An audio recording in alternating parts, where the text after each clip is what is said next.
81 నుంచి 90 వరకు శ్లోకాలు. గురుత్తం విస్తారం క్షితిధరపతిః పార్వతి నిజాత్ నితంబాదాచ్ఛిద్య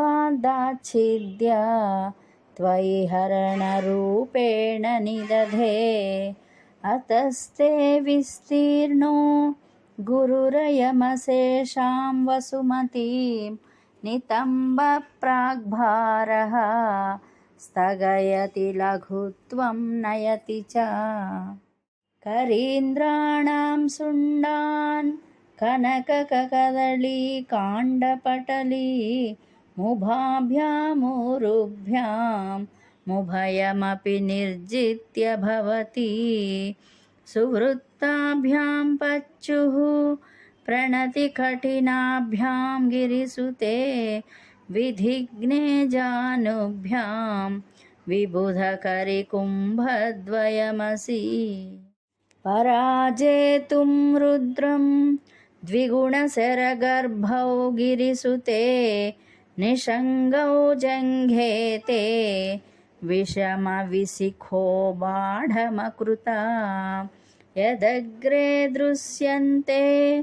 దశసరఫలాః పాదయుగళీ నఖాగ్రచ్ఛద్మానః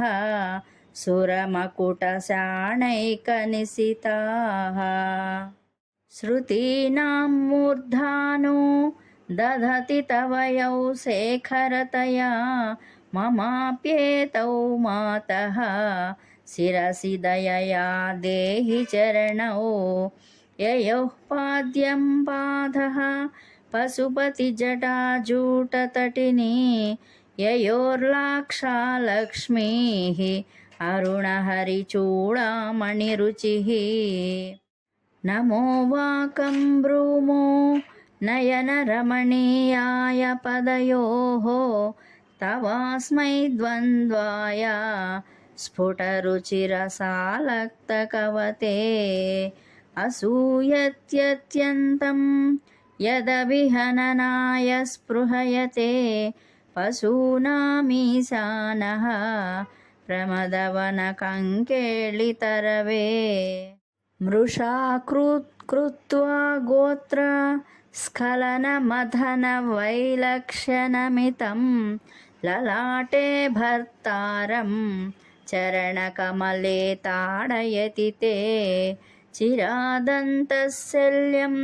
దహనకృతమున్మూలితవతా తులాకోటిక్వాణైః కిలికిలితమీశానరిపుణా హిమానీ హంతవ్యం హిమగిరినివాసైకచతురౌ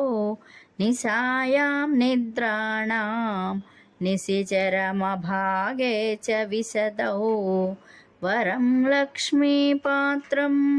శ్రియమతిసృజन्तౌ సమయినాం సరోజం త్వత్పాదౌ జనని జయతశ్చిత్రమిహ కిం పదంతే కీర్తీనాం ప్రపదమపదం దేవి విపదాం కథం నీతం సద్భిః కఠినకమఠీకర్పరతులాం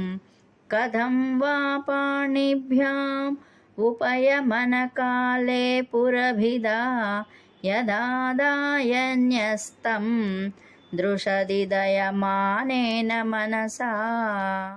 నఖైర్నాకస్త్రీణాం కరకమలసంకోచశశిభిః తరూణాం దివ్యానాం హసత ఇవ తే చండిచరణౌ ఫలాని స్వస్యేభ్యః కిసలయకరాగ్రేణ